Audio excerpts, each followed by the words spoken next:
Muy buenas noches, amigos de Radio Jornalera. Iniciamos un nuevo programa cuando son las 8 de la noche, hora del este, 5 de la tarde, hora de California, donde se encuentran nuestros estudios de Radio Jornalera. Sin antes agradecer a Manuel Vicente, el director, y a Francesco, el director técnico. Como siempre, como es habitual, siempre tenemos personas muy importantes que pueden aportar muchísimo a toda la información de toda nuestra comunidad.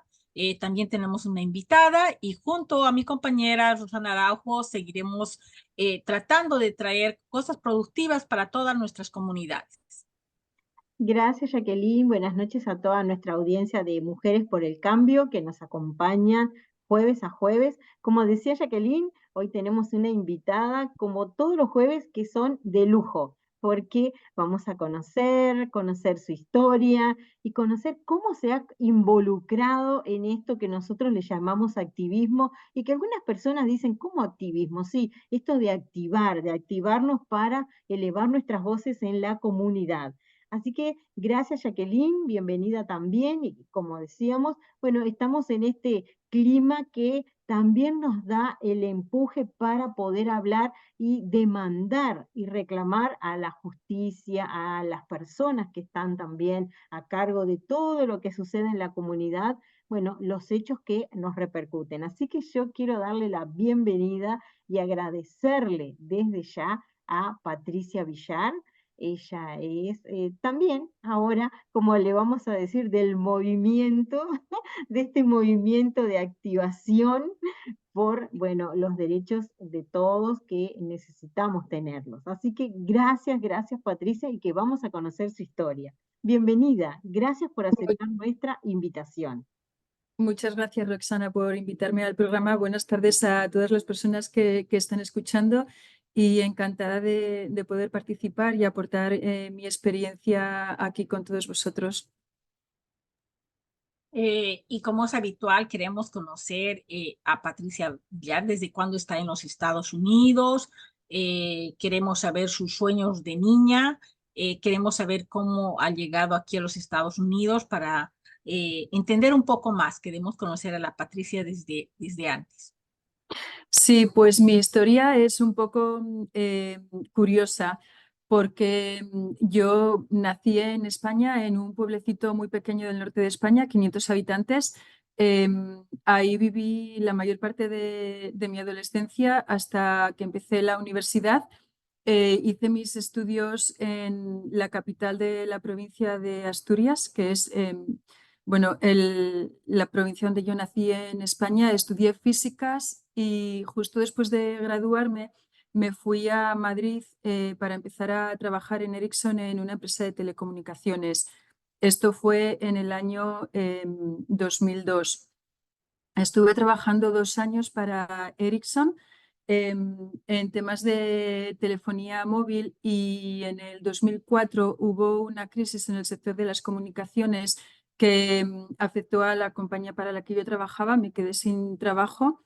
En ese momento yo tenía una relación con la persona que hoy es mi esposo. Él también trabajaba en el sector de la consultoría y las telecomunicaciones y también se quedó sin trabajo en ese momento.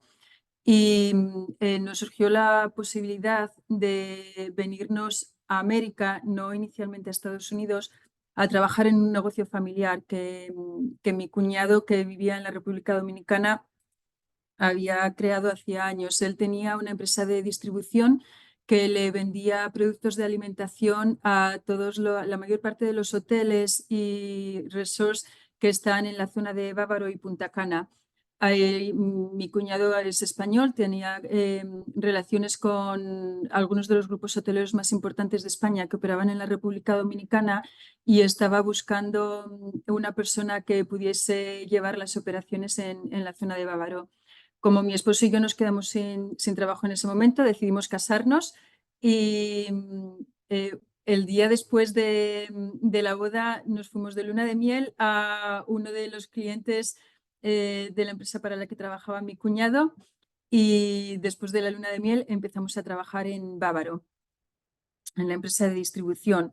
Mi esposo y mi cuñado habían fundado aproximadamente 10 años antes otra distribuidora que hacía básicamente un negocio muy parecido al que ellos tenían en la República Dominicana, en Miami, vendiéndole masas de pan y pastelería congeladas a restaurantes y supermercados en la zona del sur de la Florida. Todos los productos los importamos de España.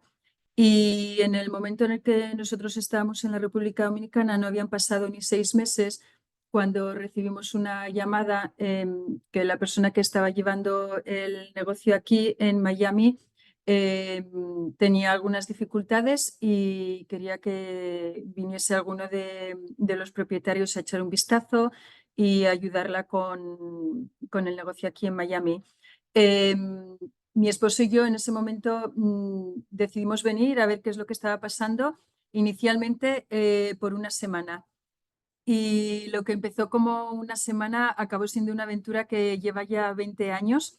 Tardé 5 años en volver a la República Dominicana y como dato curioso, porque en principio era una semana solamente lo que íbamos a venir aquí para ver cómo estaba el negocio y cómo podíamos ayudar a la persona que lo llevaba.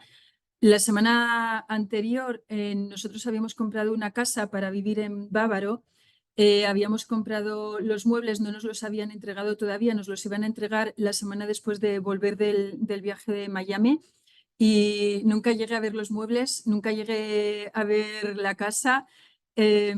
Básicamente la situación se complicó.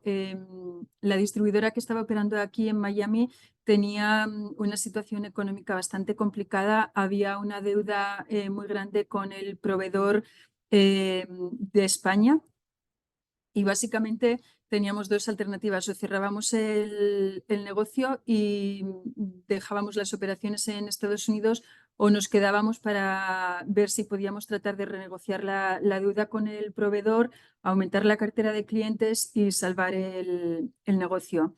Así que en ese momento decidimos darle una oportunidad, ver qué podíamos hacer. Siempre parecían planes como a corto plazo: estar unos meses más a ver si el negocio se puede salvar, si merece la pena o si lo cerramos definitivamente y nos volvemos a la República Dominicana para continuar ayudando a mi cuñado con las operaciones en la zona de Bávaro. Eh, entonces, bueno, fue una aventura bastante peculiar porque fue muy difícil al principio. Como os comento, la empresa económicamente estaba en una situación bastante precaria. Nosotros no teníamos absolutamente nada aquí en Estados Unidos. Por 2 o 3 meses nos estuvimos quedando en un hotel, aparta hotel, de hecho, que tenía una cocina pequeña, y mi idea siempre era: tengo que volver a la República Dominicana, tenemos allí los muebles, nos van a entregar la casa, no tenemos nada. Bueno, al final terminamos vendiendo la casa que habíamos comprado en principio para vivir nosotros allí, que estaba en construcción prácticamente terminada, y decidimos quedarnos aquí en Estados Unidos.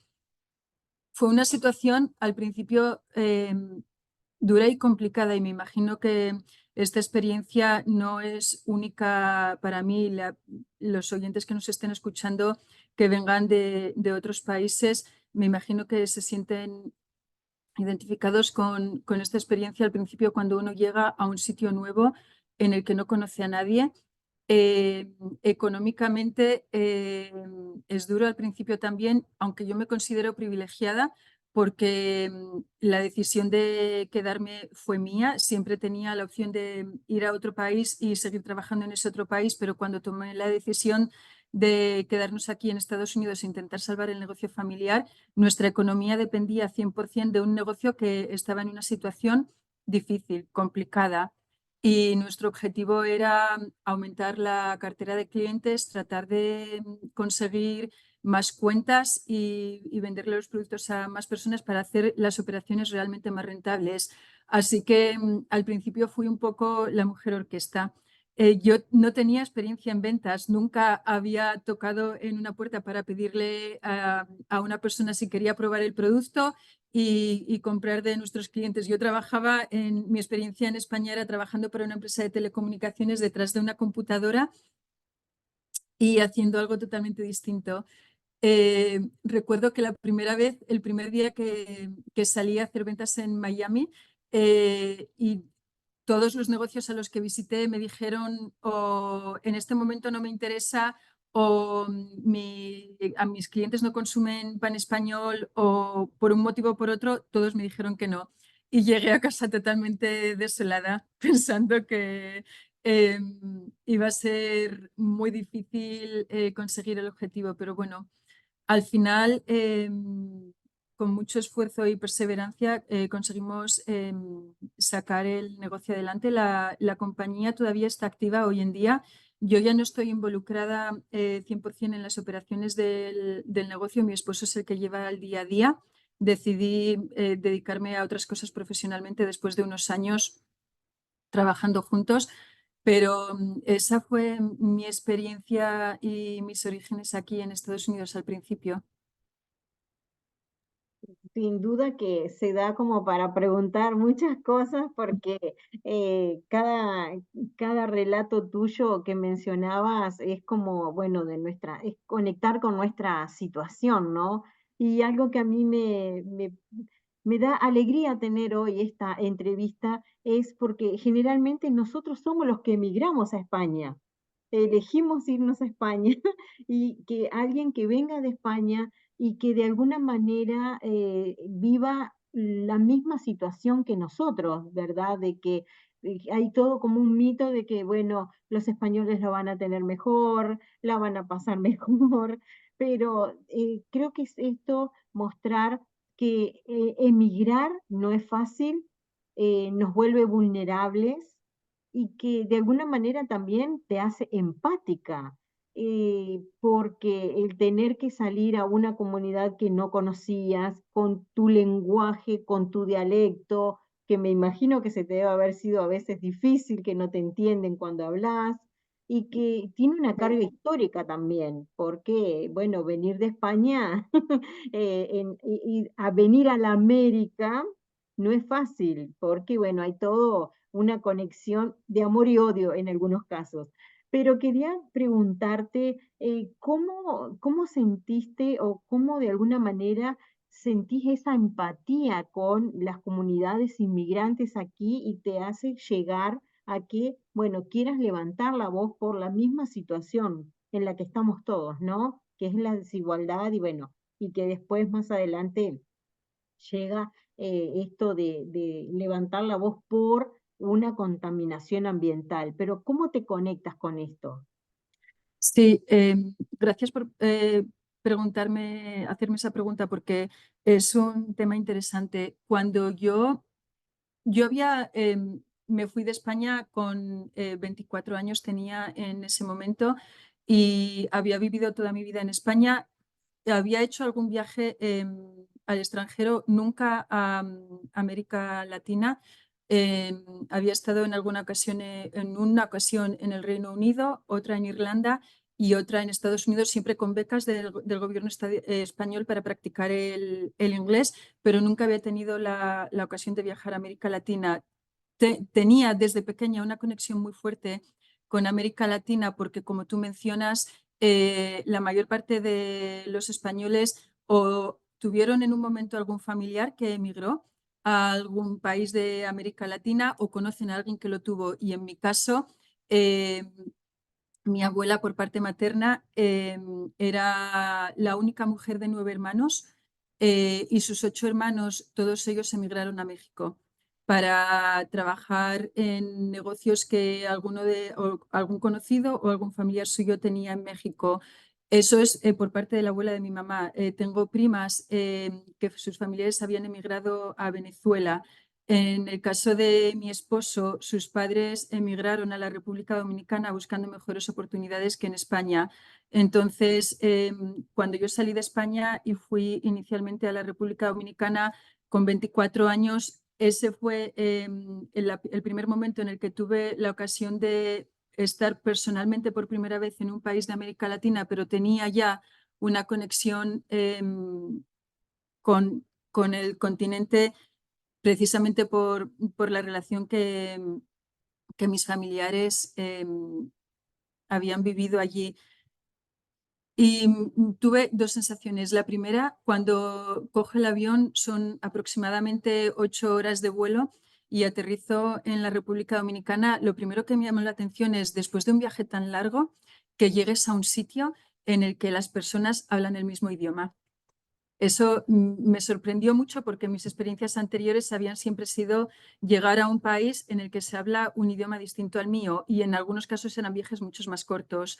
En Europa, España está justo en el extremo sur del continente, pero si uno viaja por Europa, lo más normal es que acabes en un sitio donde se habla un idioma distinto, porque son muchos países muy pequeños y muchas lenguas distintas. Y el hecho de cruzar un océano y llegar a otro país en el que se hablaba la misma lengua que la mía, aunque sea con un acento distinto, aunque hay expresiones que no conozca, fue automáticamente, creo, como una conexión que no tenía en ninguno de los otros sitios a los que había ido anteriormente.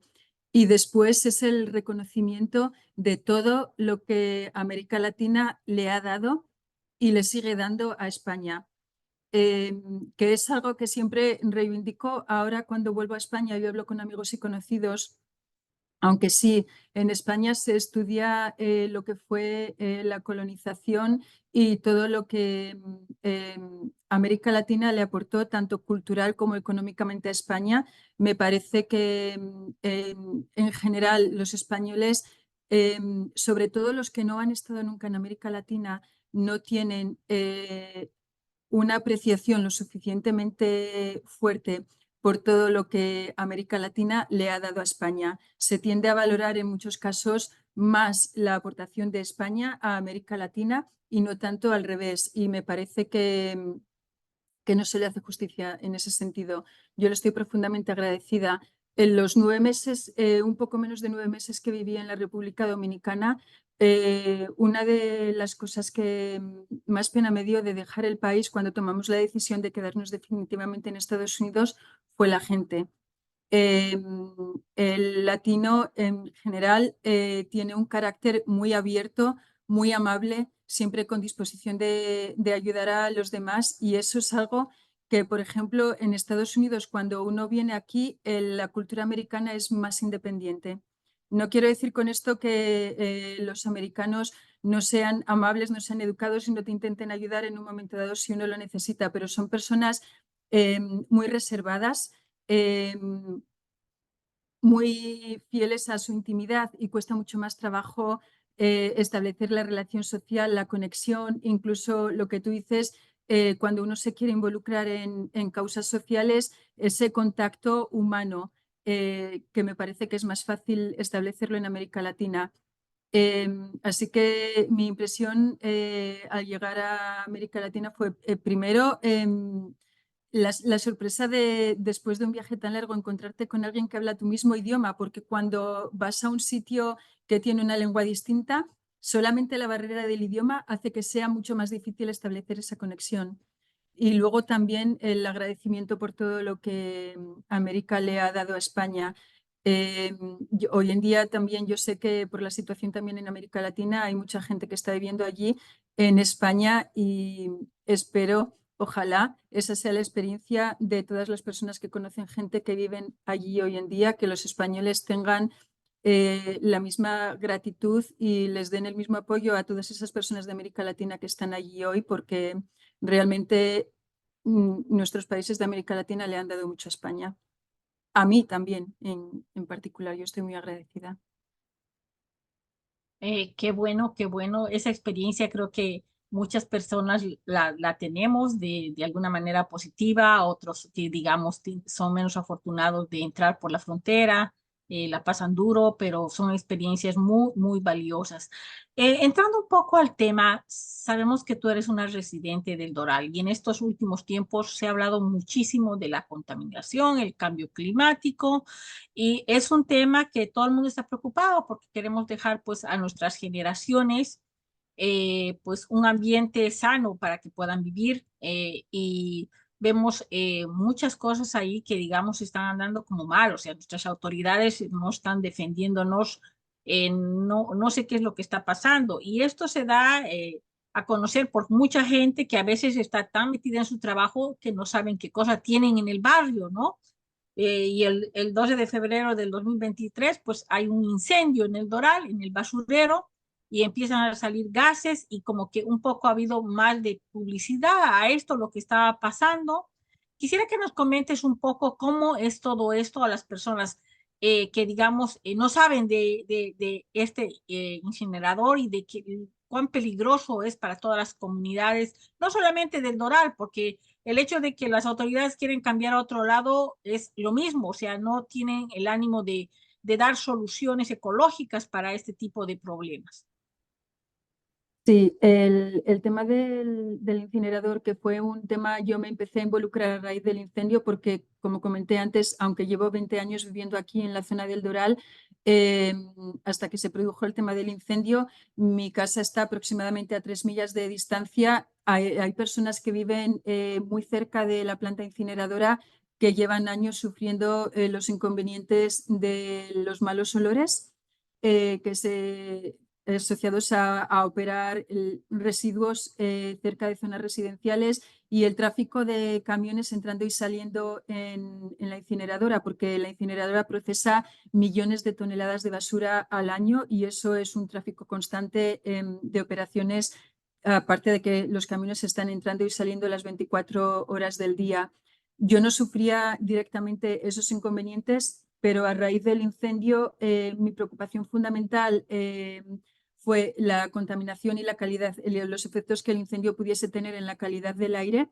Y a medida que uno empieza a investigar y trata de familiarizarse un poco más con el tema, es cuando va descubriendo qué es lo que pasa con el tema de la generación de residuos y la calidad del aire, por ejemplo, en mi caso, en el condado de Miami-Dade, que es donde yo vivo, porque como tú dices, no es un problema que afecta solamente a la ciudad del Doral.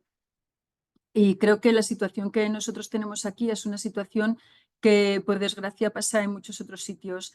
Cuando el incinerador se construye para quemar básicamente los residuos que no se pueden llevar a los basureros o que no se quieren llevar para alargar la vida de los basureros, hace 40 años no había nada en la ciudad del Doral. La planta de generación de residuos estaba prácticamente en una zona en la que lo único que había era campo.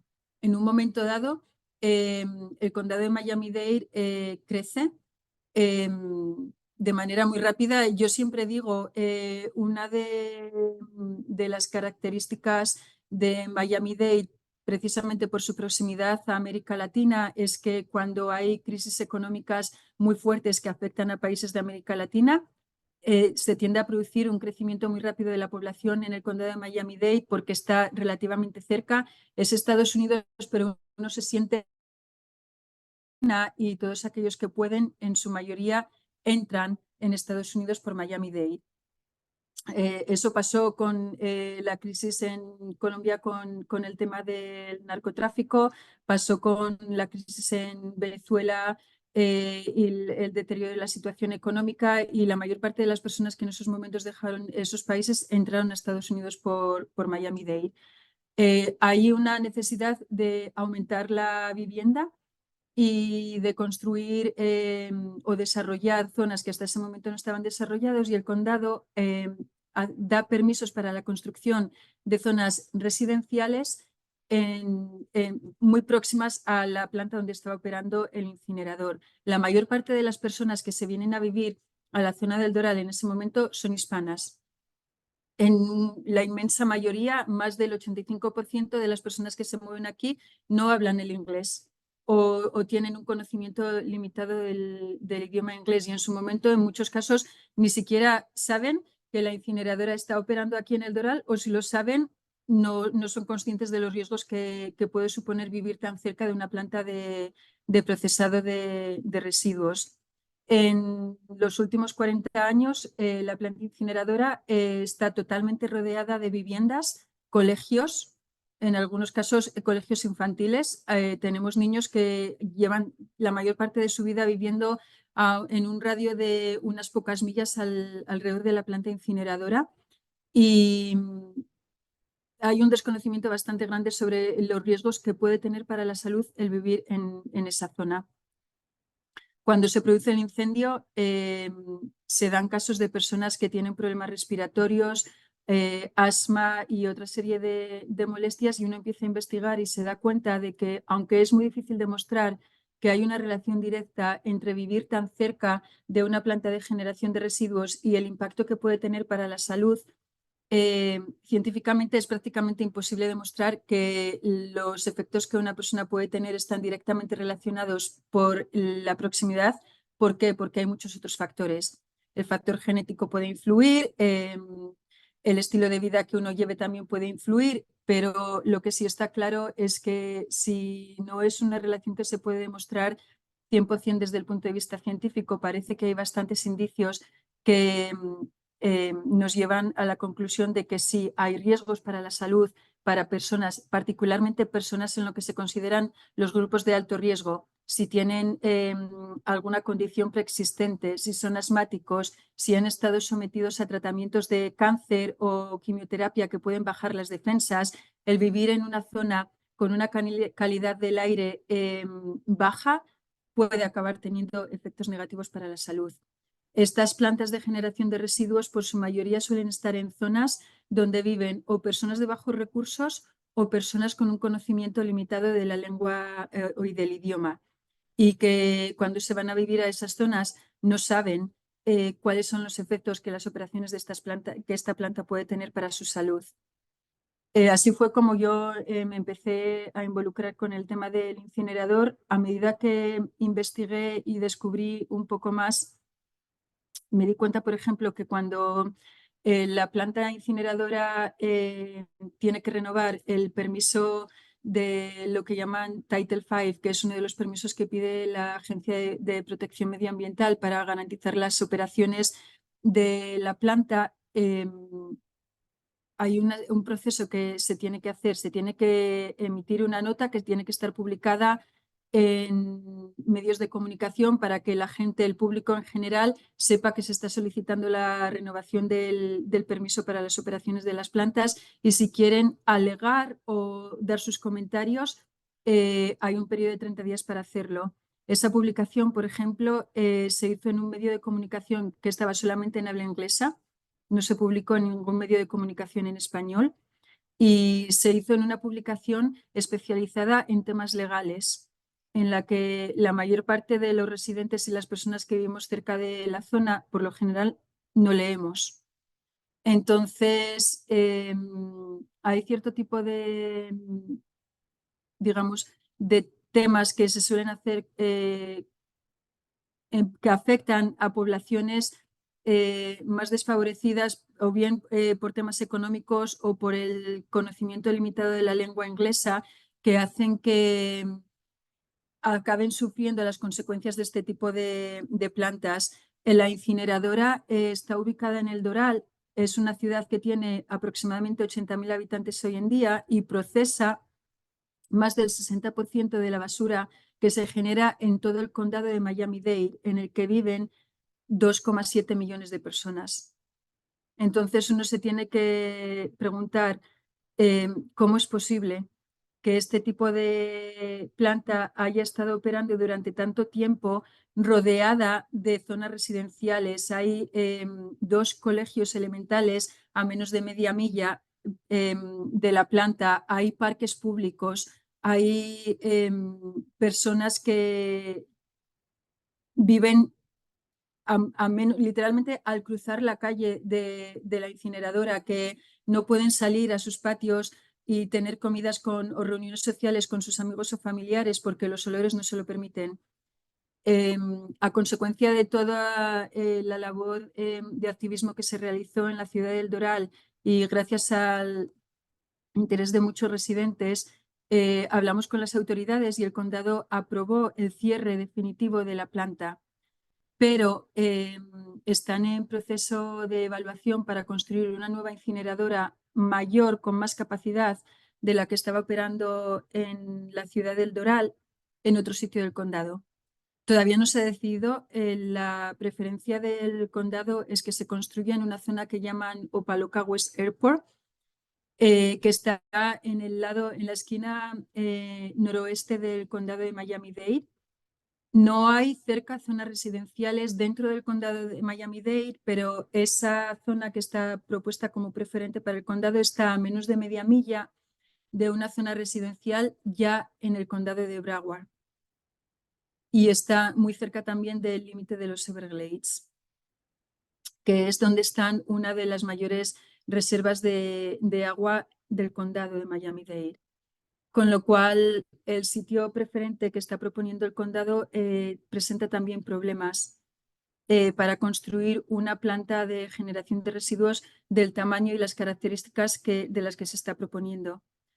La segunda alternativa, si no es el Opa-locka-West Airport para la ubicación de esa incineradora, sería o bien volver a construir una nueva en la ciudad del Doral o bien construirla en la ciudad de Medley. Medley es una ciudad que tiene muy poca población, creo que son unos pocos de miles de personas, pero que está a menos de 3 millas de distancia de la ciudad del Doral, con lo cual, directa o indirectamente, en la ciudad del Doral volvería a sufrir las consecuencias por el tráfico de camiones, por posibles olores y posibles consecuencias que pueda tener de nuevo operar esta planta tan cerca de los límites de la ciudad.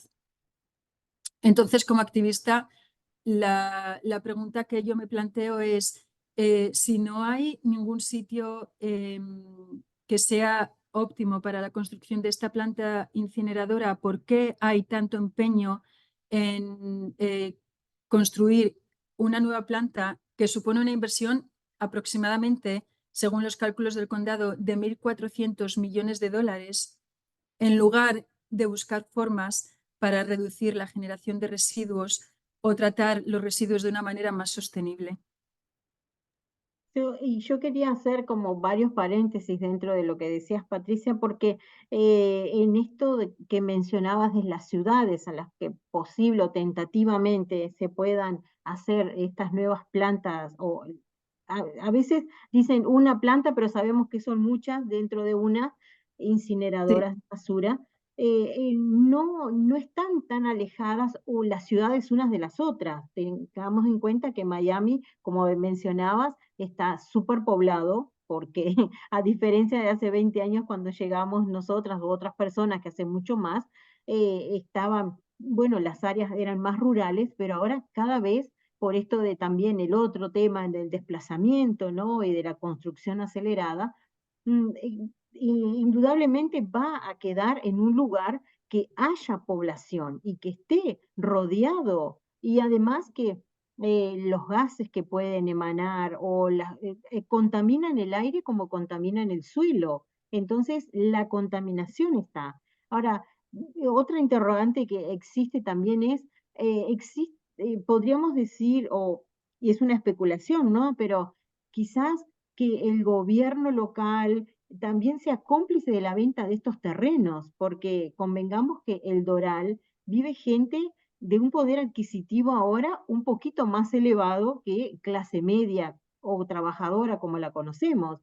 Y uno se pregunta, ¿no? ¿Cómo la gente puede invertir tanto dinero en un espacio donde cruza la calle o abre la puerta de su patio y es impresionante el olor porque hasta donde, en la ciudad donde yo vivo, que es a 10 minutos, llega el olor cuando llega hay en ocasiones. tormenta. Dependiendo dependiendo de dónde sople el viento, en algunas ocasiones es verdad que puede llegar el olor, se extiende varias millas. La lección es, uno se tiene que informar muy bien de qué es lo que está pasando en el sitio en el que está viviendo. Y yo soy el ejemplo perfecto. Cuando yo llevo 20 años viviendo aquí en el Doral, era perfectamente consciente de que había una planta de quema de basura a menos de 3 millas de mi casa y no sabía cuáles eran las posibles implicaciones de las operaciones de esa planta. Cuando las personas compran en el Doral, uno se pregunta, como tú muy bien dices, ¿cómo es posible que alguien compre una vivienda literalmente al cruzar la calle de la zona donde opera la incineradora? No lo sabían. En muchos casos, digo, el Doral es una zona con una población en su gran mayoría de venezolanos, que se vinieron aquí en los últimos años como consecuencia de la situación económica y política del país. En algunos casos, esas personas, cuando compraron sus propiedades, todavía vivían en Venezuela. Ellos contactaron con alguna persona aquí en Miami que les vendió la propiedad. No sé si les comentó que la incineradora estaba tan cerca de sus propiedades o no. En algunos casos lo sabrían, en otros casos no lo sabrían. Cuando uno firmaba el contrato de compra, y me parece que en el de alquiler también, hay un párrafo en el que se menciona que la propiedad está cerca de una planta de gestión de residuos que opera 7 días a la semana, 24 horas al día, y que eso puede, como consecuencia, ocasionar un tráfico de camiones pesados que están entrando y saliendo de la facilidad. La gente sí sabe que esa planta está en operaciones. Lo que me resulta curioso es que cuando se hace, es lo que aquí en Estados Unidos dicen disclaimer, ¿verdad? Cuando se le da al comprador o a la persona que alquila esa nota diciendo que la planta opera, en ningún momento se menciona posibles riesgos para la salud o la calidad del aire de las personas que viven cerca. Y esa omisión, que no sé si fue intencional, me parece muy negativa, porque se te está diciendo que hay una planta que opera ahí, pero no se te está avisando de los riesgos o las posibles consecuencias que puede tener vivir cerca de esa planta. Entonces, ese es el motivo por el cual tantas personas existen aproximadamente en el radio, en menos de media milla alrededor de la planta, aproximadamente 1.500 personas viviendo allí. Yo quería preguntarte cómo se están organizando, porque si bien con este incendio la gente ya sabe lo que está pasando y la implicación de hasta de bajar los precios de las casas, ¿no? Porque este suceso hace de que se desvaloricen las casas que son de muchos millones de dólares que han sido invertidas en el Doral y ha crecido, tiene una parte central, un downtown hermoso y el nivel adquisitivo es muy alto. ¿Cómo se han empezado a organizar las personas, los residentes que están viviendo ahí? ¿Qué están haciendo? ¿Qué pasos van a tomar? ¿O ya han tenido los primeros acercamientos con la alcaldesa? ¿Qué están haciendo? Sí, y curiosamente el valor de las propiedades no se ha visto afectado de manera muy negativa hasta ahora, porque, bueno, supongo esto no es una cosa solamente del Doral, en general, en todo, no solamente en el condado de Miami-Dade, en la Florida en general, particularmente a partir del COVID, que se han producido con el trabajo en remoto. Hay un número importante de personas que, atraídos por el clima, las playas o otros factores, se han mudado de los estados de Estados Unidos que tienen un valor de las propiedades más alto o un nivel de vida mucho más caro, como puede ser, por ejemplo, Nueva York o la zona de California. Y si pueden trabajar desde cualquier parte de Estados Unidos, muchos de ellos han decidido venir a vivirse aquí a Florida. El valor de las propiedades ha subido mucho, también en el Doral. El incendio no ha sido un factor que haya afectado de manera importante al precio de las viviendas, pero sí ha sido un factor muy importante para movilizar a la población, para generar conciencia de los riesgos que supone vivir tan cerca de una planta de gestión de residuos, y particularmente a aquellas familias que se ven afectadas todos los días cuando la planta estaba operativa por los malos olores, porque los malos olores para las personas que vivían cerca de la planta eran constantes todos los días. Si llovía particularmente, si hacía viento, esas personas prácticamente no abrían las ventanas de su casa y no salían a sus patios traseros porque las condiciones no lo permitían, no eran óptimas. Aún así, aunque el valor de la vivienda no se haya visto afectado ahora mismo, y el factor de la inmigración que comentábamos antes también influye. Como mencioné, el Doral es una ciudad, algunas personas lo llaman Doralzuela. Un número muy elevado de personas son de Venezuela. Cuando una persona deja su país y está considerando irse a otro sitio, tiene cierta atracción, aunque solo sea por el factor emocional, de vivir cerca de una zona donde hay personas de su mismo país. La afinidad cultural tiene digamos, es un tiro muy fuerte para las personas, ¿verdad? Le gusta estar rodeado y vivir cerca de personas que hablan su mismo idioma, que comparten la misma cultura, que les gusta la misma música.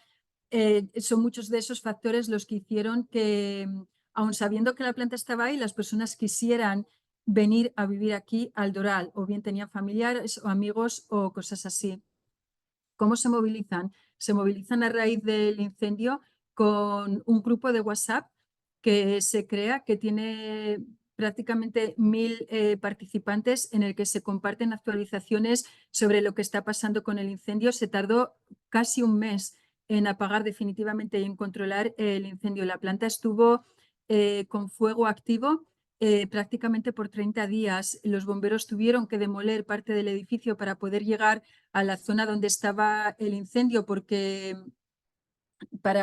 en las plantas incineradoras la basura no se coloca en el suelo y se va acumulando hacia arriba. Lo que hacen es, tienen un hueco muy grande que construyen hacia abajo en el suelo, es lo que llaman el PIR, y la basura se va, digamos, depositando en el subsuelo. Y ahí es donde se quema. Entonces, acceder a la parte central del incendio no fue una tarea fácil y llevó muchos días. En este grupo de WhatsApp se van compartiendo información sobre el progreso para controlar el incendio. Se comparte también información sobre los riesgos asociados a la salud para las personas que viven de manera continuada cerca de las zonas donde opera la incineradora, y esa conciencia es lo que hace que la gente se involucre, le empiece a enviar cartas y llamen a las personas que tienen capacidad para decidir sobre el futuro de la planta. La ciudad del Doral, la alcaldesa y los concejales se involucran de manera activa, pero curiosamente no tienen capacidad para decidir el futuro de la planta, porque la ciudad del Doral se incorporó como ciudad, me parece que fue a principios del 2000, no estoy segura, aproximadamente en el 2002. La planta es una planta que llevaba operando ya prácticamente 30 años cuando la ciudad del Doral se incorpora como ciudad dentro del condado de Miami-Dade, y una de las condiciones que el condado le pone a la ciudad del Doral para aprobar su incorporación como ciudad es que renuncien a cualquier tipo de acción legal o toma de decisiones relacionada con las operaciones de la planta. La planta está construida en terreno que pertenece al condado y la ciudad del Doral no tiene ningún tipo de capacidad legal para decidir el futuro de las operaciones de la planta o lo que el condado quiere hacer dentro de ese terreno en el que opera la planta. Eso crea una complejidad adicional, porque las personas que viven aquí en el Doral pueden tener una gran capacidad de influencia sobre los políticos locales de la ciudad, a los que les interesa que sus votantes estén contentos. Pero cuando salimos de la ciudad del Doral y vamos al condado de Miami-Dade, en el que tenemos 2,7 millones de habitantes, la capacidad de influenciar las decisiones de los concejales, que son los que tienen el voto y la decisión última sobre qué es lo que va a pasar con el futuro de la planta, es un poco más difícil. Entonces, la forma en la que los residentes se organizaron, y vuelvo y repito, fundamentalmente a través de este grupo que se creó de WhatsApp, que se llamaba Stop Covanta, fue buscar apoyos locales con la alcaldesa, porque aunque no tenga capacidad de decisión, sí tiene relación mucho más cercana que los ciudadanos a nivel individual con la alcaldesa del condado y con los concejales, para que hable con ellos y les transmita las inquietudes de los residentes, y buscar también el apoyo del concejal del distrito 12. El condado de Miami-Dade está dividido en 13 distritos. Esos distritos tienen un representante, un concejal por distrito, y cada uno de esos 13 concejales vota sobre el futuro de la planta del Doral. Sabíamos desde el principio que contábamos con el apoyo del concejal que representa el distrito 12, donde está la ciudad del Doral, para que no se reabriese la planta y no volviese a operar dentro de la ciudad, pero hace falta convencer a otros 12. Y así es como empezó el trabajo de digamos, un poco de voluntariado para tratar de buscar el mayor número posible de apoyos.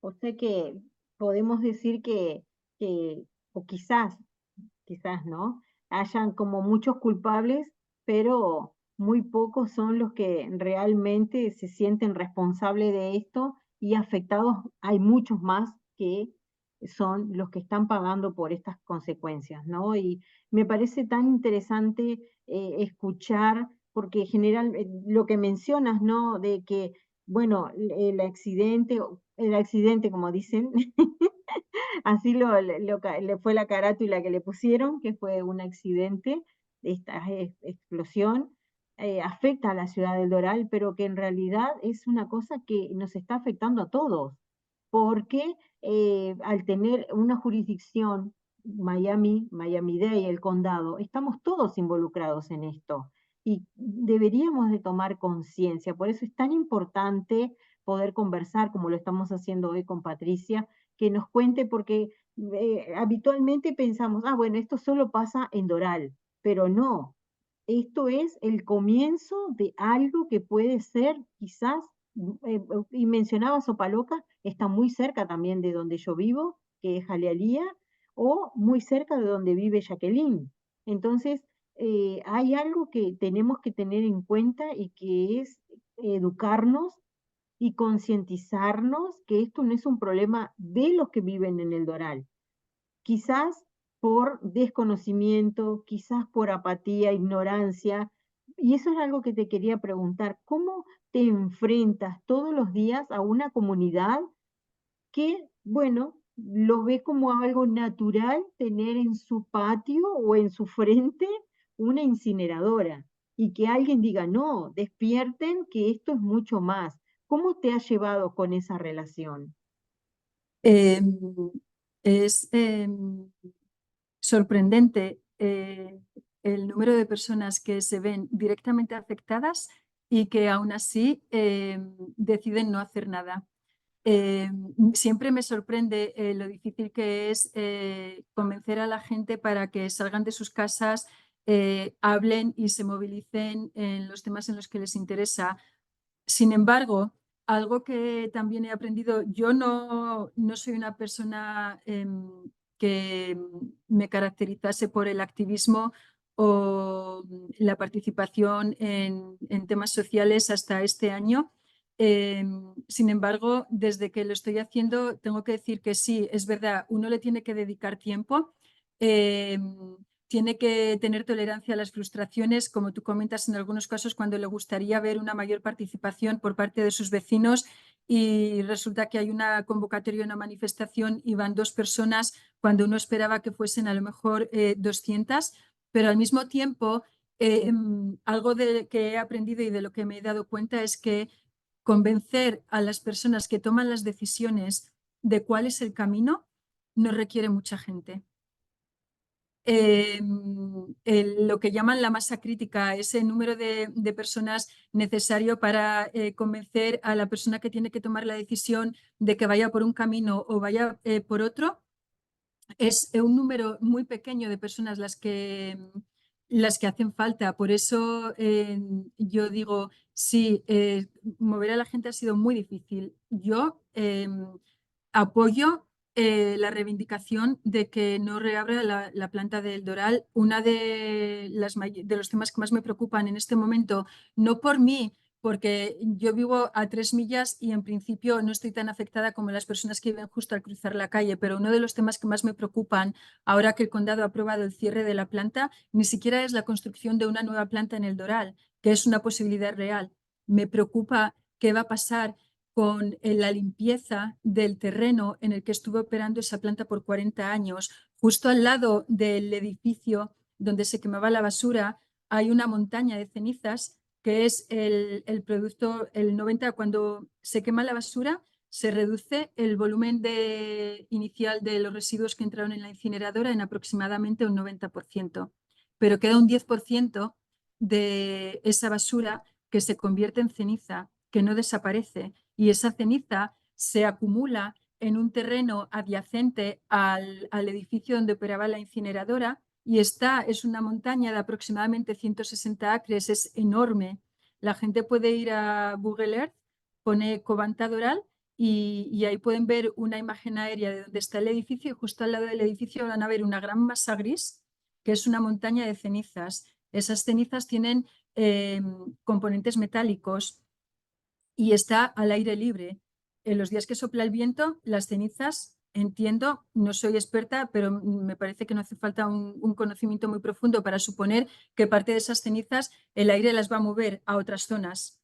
En muchos casos pueden acabar en el patio trasero de las casas que viven muy cerca de la planta incineradora. Y hasta el día de hoy no he visto ningún plan por parte del condado de qué se va a hacer con esa montaña de ceniza que está todavía hoy a cielo abierto, cubrirla o taparla como se hizo con otro incinerador que operaba en Coconut Grove y que se cerró sería una solución muy mala para los ciudadanos y las personas que viven en el Doral, porque a lo largo de los años de tener todas esas cenizas que tienen, vuelvo y repito, componentes como metales pesados y otros contaminantes, con el riesgo de que en un momento dado, después de varios años, todos esos materiales se puedan acabar filtrando en el agua o en el subsuelo, es un riesgo muy grande.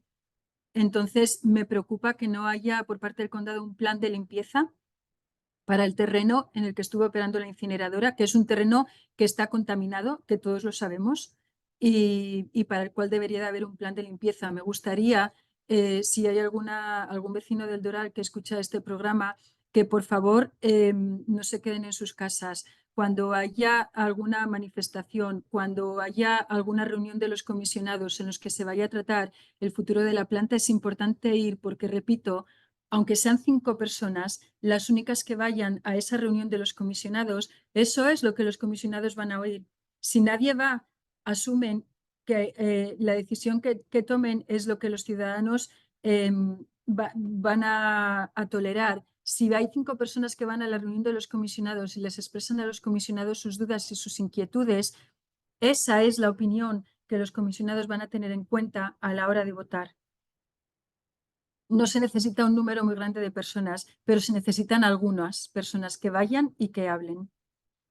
Por eso es tan importante la tarea de los voluntariados. Y como tú dijiste, es un punto muy importante, Rosana, no es un problema que afecte solamente a la ciudad del Doral, es un problema que nos afecta a todos los habitantes del condado de Miami-Dade. La incineradora procesaba aproximadamente el 60% de la basura que se generaba dentro del condado.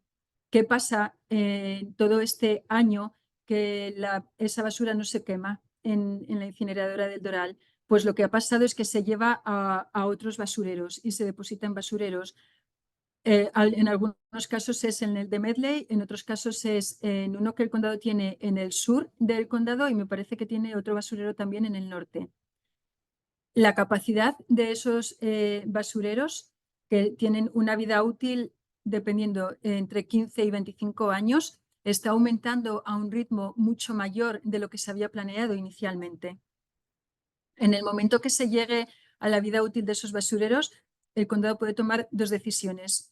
O lo cierran y buscan otro sitio para colocar la basura y en su mayoría el planteamiento del condado es que la basura se gestione dentro de los límites del condado, con lo cual habría otra población, no se sabe cuál es, que tendría que vivir con un basurero cerca, que a lo mejor a día de hoy no lo tienen, o la otra decisión que podrían tomar es aumentar la altura del basurero actual para alargar su vida útil, con lo cual también tendría consecuencias negativas para las personas que hoy en día viven cerca de ese basurero, porque aumentar la altura, aumentar el tamaño, supone, de nuevo, tráfico continuo de camiones entrando y saliendo en el basurero. Esos basureros emiten también gas metano, con lo cual también contaminan e influyen en la calidad del aire. Entonces, aunque haya una persona que diga, a mí no me importa porque yo no vivo en el Doral, es un tema que les afecta solamente a las personas que están ahí, la realidad es que nos afecta a todos, de manera directa y de manera indirecta. El gas metano que emiten los basureros donde depositamos la basura es uno de los gases más contaminantes de efecto invernadero y contribuye al calentamiento global. Un mayor calentamiento, una mayor subida de las temperaturas del agua eventualmente hace que se produzcan huracanes más fuertes Entonces son consecuencias que de manera directa o indirecta nos acaban afectando a todos.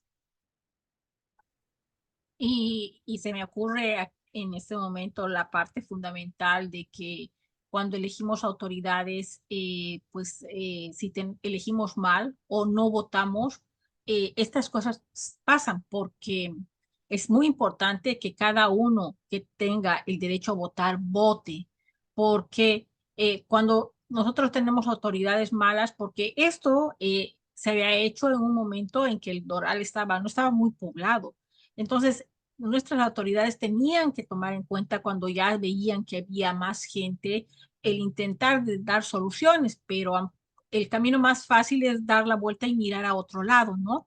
Y no sabemos hasta ahora en estadísticas cuántas personas se han enfermado a causa de esto, ¿no? Creo que una muerte silenciosa donde han atribuido a otras cosas y de pronto estos gases que se levantan cada año que tenemos huracanes, pues afectan a muchísima gente en la parte de salud. También me he fijado que a veces mucho aplanan los terrenos en basureros y construyen ahí lugares de fábricas y todo eso. Entonces, es lo importante de elegir autoridades que realmente no están haciendo su trabajo y el poder de nosotros votando es sacar esas autoridades y colocarlas que van a proteger realmente a nuestras comunidades que ya difícil la pasan trabajando y luchando con la vida para luchar y estar en sus casas con esos olores y enfermándose. También me parece una buena oportunidad para la educación, ¿no? Porque a veces no se habla mucho, digamos, de la educación en la parte ambiental, el hecho de reciclar. A veces vienen muchos, nosotros en Women Working Together siempre estamos con eso, no entiende, digamos, por qué tienen que colocar una basura a un lado, la otra parte a otro lado y todo ese tipo de cosas que necesitan aprender y todo el mundo está aprendiendo a hacer eso. Entonces creo que también se tiene que incentivar la educación en todos estos aspectos para que aprendamos juntos y cuidemos juntos de nuestro planeta y tomemos acción drástica cuando pasan estas cosas, porque creo que nosotros somos los administradores de lo que está pasando en nuestros condados y en nuestras ciudades. Yo por mi parte no tengo preguntas, entonces no sé, Rosana, y pues agradecerte infinitamente todo lo que nos has explicado. En el tema de la educación, Jacqueline, si me lo permites, solamente quiero hacer una puntualización porque me parece muy importante. En Estados Unidos, o por lo menos aquí en el condado de Miami-Dade, a menos que uno haga un esfuerzo consciente por entender cómo se gestiona la basura, por lo general, la mayor parte de las zonas en el condado suelen estar relativamente limpias, ¿verdad? Uno no encuentra grandes montañas de basura cuando va caminando por ahí. Puede que haya algunas zonas donde todavía haya que trabajar un poquito más, pero la mayor parte del condado en general es lo que uno llamaría un condado limpio. Cuando uno viaja, yo creo las personas que vienen en América Latina, por desgracia, a lo mejor tenemos más posibilidades de en el día a día encontrarnos con zonas donde es mucho más visible el problema de la gestión de los residuos. Uno puede ver como algo positivo el hecho de que no se vea basura por las calles. Sin embargo, es muy importante, como tú dices, el tema educativo. Aquí en Estados Unidos, los niños, los adolescentes reciben muy poca educación desde mi punto de vista sobre lo que es la gestión de los residuos y el impacto que pueden tener a nivel medioambiental. Mis hijos, yo tengo una hija de 13 años y un hijo de 18 años, nunca, jamás han estado en un basurero, nunca han visitado una planta de generación de residuos, no sabían lo que era el incinerador. Y eso hace que cuando no ves el problema, no piensas en él y lo separas. Una de las cosas que en la tarea de voluntariado le pedí tanto a la alcaldesa del condado como a los comisionados es que hagan un esfuerzo por incluir dentro de las escuelas públicas del condado, que es donde van la mayor parte de nuestros niños, excursiones a los basureros para que los niños sean conscientes de qué pasa con la basura cuando uno la pone en el cubo de la basura y viene el camión y se la lleva. Porque si no se les da ese tipo de educación, no saben lo que pasa después, creen que desaparece mágicamente. Una de las cosas que a mí me impactó cuando yo era pequeña en España, yo recuerdo en el colegio, que era un colegio público al que yo iba, todos los años había una excursión obligatoria para todos los grupos que asistían a la escuela, que era el basurero local, Cogersa. Y era una especie de burla entre todos nosotros. Este año nos toca la excursión al basurero y es una excursión poco agradable porque hay basura, hay malos olores, hay gaviotas, que tienes el riesgo de que en un momento dado te toque una sorpresa no muy agradable. Cuando yo la hice, no recuerdo exactamente cuántos años tenía, 11 o 12 probablemente, me causó un impacto muy profundo porque me di cuenta de que la basura no desaparece cuando uno la tira en el cubo de basura de su casa y se la lleva el camión. Hay todo un proceso involucrado para gestionar los residuos y los tenemos que gestionar de manera responsable. Entonces, el tema educativo es uno de los más importantes, como tú dices, para las personas mayores que a lo mejor no tuvimos acceso o no somos conscientes de lo que es, tenemos que hacer un esfuerzo personal por tratar de involucrarnos y de educarnos nosotros mismos, pero también le podemos pedir a las personas que tienen la responsabilidad de que por favor eduquen a nuestros hijos de manera más activa para que todos seamos más conscientes, porque las generaciones futuras son las que tienen una mayor responsabilidad en este tema también. Sin duda que sí, y como mencionabas, en forma de que a veces no lo tenemos esa conciencia y que no es solamente pensar en que esto afecta o impacta el medio ambiente o el cambio climático, sino que también impacta el ecosistema.